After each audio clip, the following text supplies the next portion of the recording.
Lucknow news में आपका खैर मकदम है। इस वक्त हम मौजूद हैं ललित कला एकेडमी कैसर बाग में। आइए जानते हैं मुसद्दिक रज़ा कुम्मी साहब से कि ये एग्ज़िबिशन क्यों लगाई गई है और कितने दिनों तक ये एग्ज़िबिशन चलेगी और किस जगह पे इस एग्ज़िबिशन को लगाया गया। ये एग्ज़िबिशन अवध पे लगाई गई है और इस एग्ज़िबिशन का जो डेट है 16 से 20 फरवरी तक। इस एग्ज़िबिशन में हमने कोशिश करी है लखनऊ की वो इमारतें दिखाने की जो लोग नहीं देख पाते या नहीं जानते ये कहाँ पे मौजूद है। बाकी बहुत सी ऐसी सारी बिल्डिंग है जो गिरने वाली है या ऑलमोस्ट गिरी गई हैं, उसको कोशिश की है कैप्चर करने की। उसके अलावा अवध का जो कल्चर है और जो जानी पहचानी चीज़ें हैं उसको हमने कैप्चर किया है। इस एग्ज़िबिशन में किस तरह की फ़ोटोग्राफ्स लगाई गई हैं? जैसा कि हमने बताया कल्चरल और मोनामेंट्स, हिस्टोरिकल और बहुत सी ऐसी जैसे कह लीजिए फेमस चीज़ें हैं जैसे टुंडे है और बिरयानी है, ये सब अवध में आता है। और अपना लखनऊ का मलाई मक्खन और पुरानी गलियाँ, कबूतरबाजी, टांगा, तहज़ीब, अदब, ये सब हमने कैप्चर किया।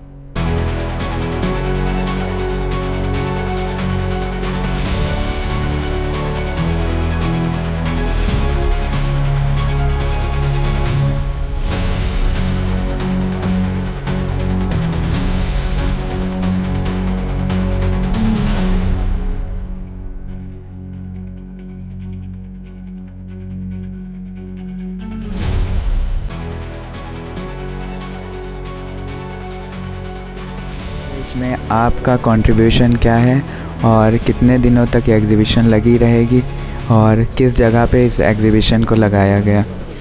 ये एग्ज़िबिशन 4 दिन तक चलेगी, 20 तारीख तक लगेगी ये। और इसमें ये शान अवध की जो 25वीं रजत जयंती है, इसके अवसर पर इन्होंने फ़ोटोग्राफ़ी और पेंटिंग की एग्ज़िबिशन लगाई। तो पेंटिंग सेशन मेरा है, फ़ोटोग्राफ़ी दूसरे की 20 तक लगी रहेगी। तो इसमें जो फ़ोटोग्राफ्स लगी हैं क्या, तो उस फ़ोटोग्राफ के ज़रिए क्या बताया जा रहा है? फ़ोटोग्राफ को भी के ज़रिए भी अवध को रिप्रेजेंट, अवध का कल्चर रिप्रेजेंट करा जा रहा है और पेंटिंग के ज़रिए भी वही, क्योंकि इसमें ये जो शान अवध की जो इकाई है, शान यूथ हॉस्टल की इकाई जो अवध ये लखनऊ की जो यूपी शाखा है, तो वो शान अवध। तो इसमें अवध के कल्चर को, जैसा कि अभी इतनी देर से सबने बताया भी कि ये जो है इनका जो मकसद है कि जो कल्चर है इंडिया का, तो अलग अलग इकाइयों में बटा है। तो जो यूपी कल्चर है तो उसमें उसको भी उन्होंने शान अवध नाम दिया है। तो इसके ज़रिए ये अवध का जो कल्चर है उसको दूर दूर तक पहुंचाना है।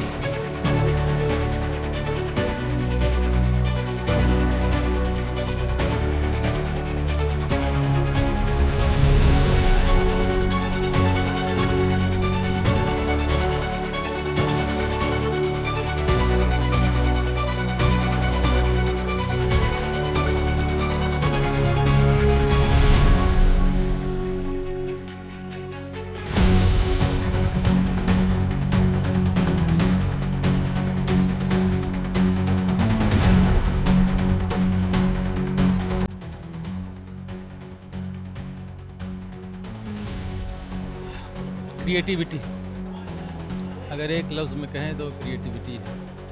और इतनी खूबसूरती से चाहे वो फोटोग्राफ्स हों या पेंटिंग्स हों, बहुत ही तरह से कंसंट्रेशन का काम होता है। और ज़िंदगी में भी अगर देखा जाए, जब तक कि आपको अपने ऑब्जेक्टिव में आप यकसुई नहीं है, आप फोकस्ड नहीं हैं, तो कभी भी कोई अच्छा अचीवमेंट आपके हिस्से में नहीं आएगा। मैं तो समझता हूँ कि इसकी खूबसूरती के साथ साथ ये पैगाम भी इसमें पोशीदा है।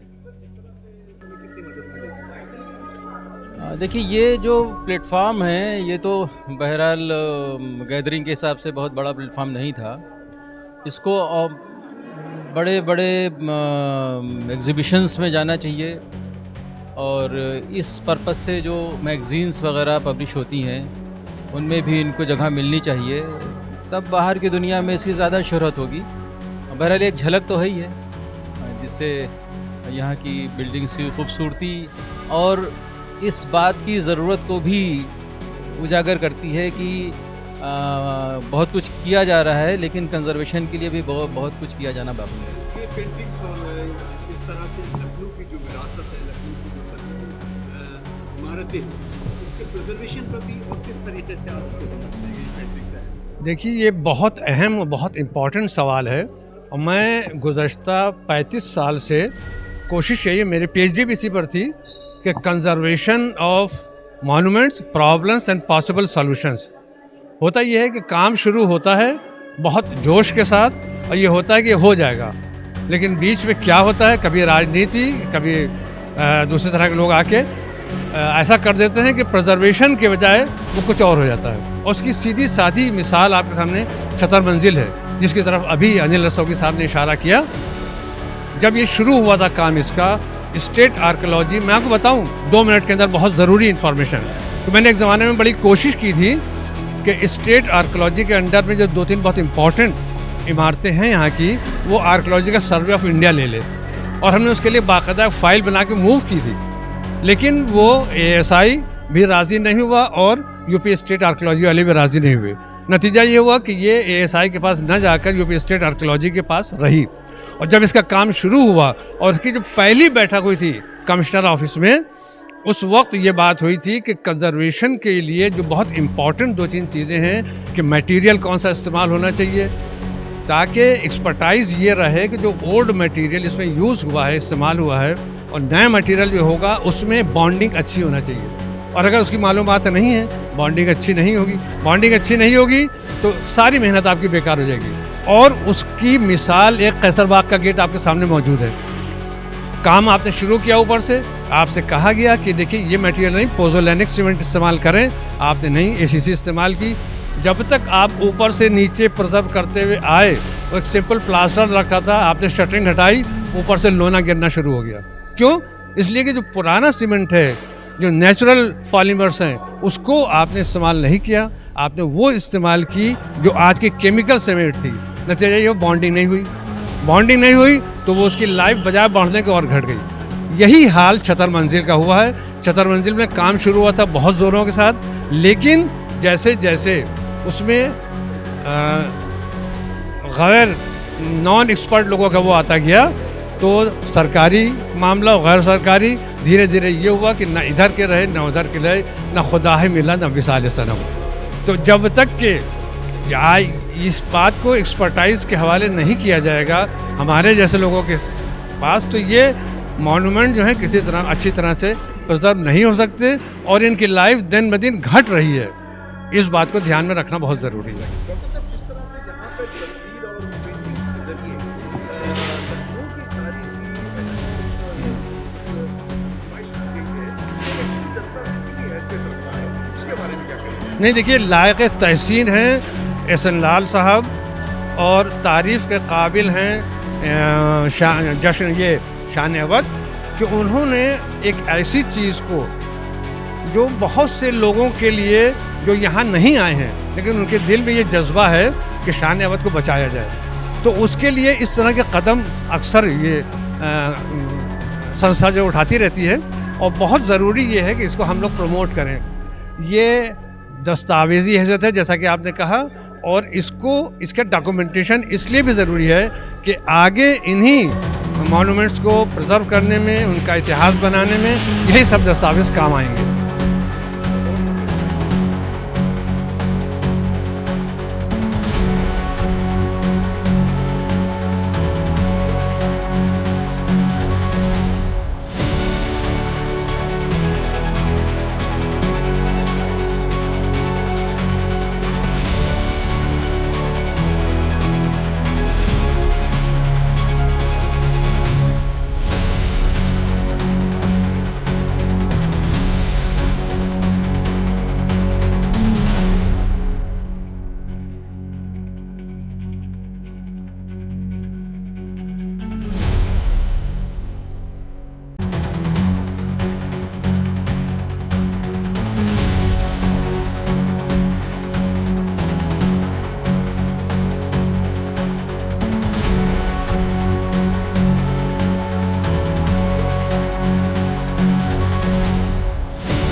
ललित कला एकेडमी से लखनऊ न्यूज़ के लिए कैमरामैन रिजवी के साथ मोइज़ रज़ा।